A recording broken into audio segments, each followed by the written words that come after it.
is winning. It just is. Tony Katz, 93 WIBC. Good morning. And I'll do something I rarely do. 317-239-9393. I don't know. I'm in the mood. Call in.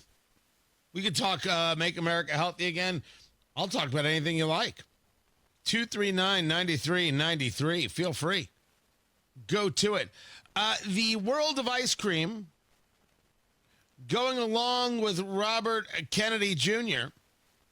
in a conference that he held with the Agriculture Secretary, Brooke Rollins, and the FDA Commissioner, Dr. Makari.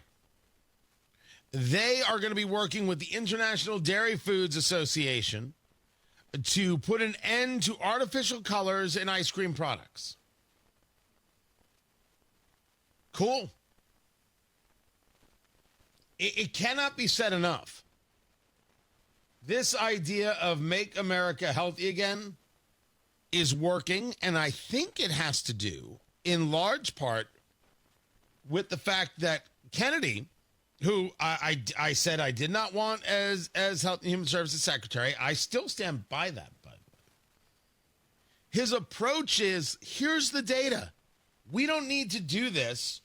How about you help us in not doing this? When we came in 6 months ago and we said we're going to get rid of the 9 petroleum-based synthetic dyes that are in our food that cause ADHD, that are associated with cancers and all kinds of a grim inventory of other health injuries, people laughed and they said we'd never be able to do it. But what happened today, which is the dairy industry, has now made a commitment to get rid of all dyes by the end of 2026. And some of them are already taking action. Some of them already gotten rid of the dyes. We now have, with this contribution, with this commitment, we now have about 40% of the food industry that's already made that commitment. And 35% of the food industry had already gotten rid of the dyes.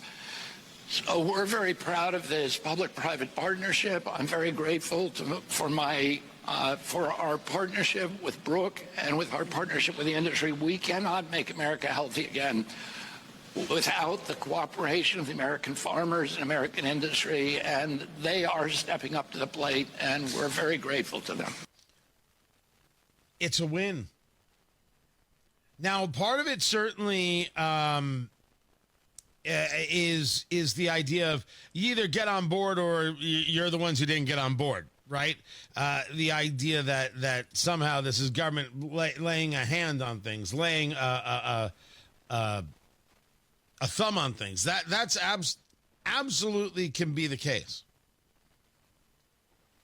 But I think that there are people who want to get on board with this. You saw Steak and Shake do this with beef tallow.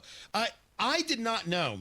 And I do not know how Hamilton County thinks they're doing this and not bringing it here. The whole Tenderloin Trail they're doing in Hamilton County, it's crazy. At Big Hoffa's Barbecue, and full disclosure, I know Big Hoffa's. I do work with Big Hoffa's. Adam Hoffman, who owns Big Hoffa's, was very helpful in writing the book, Let's Go Barbecue. They are part of this. So these are restaurants all across Hamilton County that do tenderloins. And so they offer them up on Tuesdays. They offer them up every day of the week. But Tuesdays, it's Tuesday Tenderloin Tuesdays, and the Tenderloin Trail. He fries his in beef tallow. The tenderloin is done in beef tallow. And when you get there and the line's out the door, yeah, you'll know why.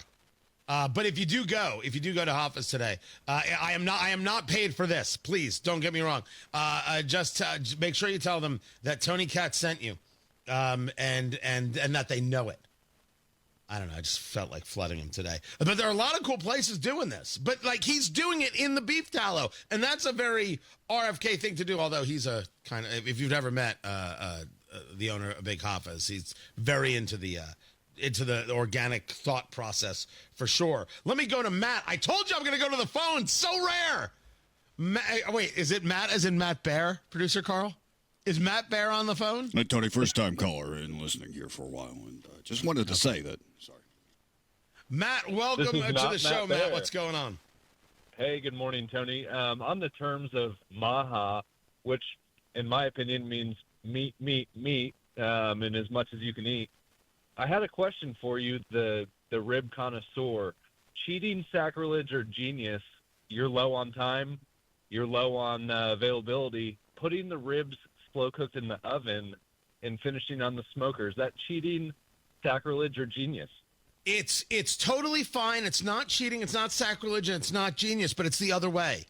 The smoke first, then the oven. Smoke first, get it in there, and you can do that with depending on the type of rib, with a few hours, and then you can finish in the oven. And that way you've got more control over things. You can do them as you need them. No, not cheating at all, not a sacrilege in the slightest. And you can also do it with a brisket, and I know people will consider that sacrilege. Once the smoke is in, whether you've had it on there for, depending on the size of the brisket, let's say, I'll say 6 hours. Like, you can take that off and you can do it in the oven. Fingers Malloy, who I do Eat, Drink, Smoke with, will tell you how he has done this with high heat in the oven, which I think is sacrilege, and he swears by it. So absolutely doable, but it's the other way. The smoke first, then finish off in the oven. Get the smoke in. Now you're just bringing it to temperature. That's what the oven's for. Absolutely fine. Look at that. Look at that. Getting America full of meat. And no, MAHA does not mean meat. Although, you could sell me on that one in a big way. Matt Bear's got Travis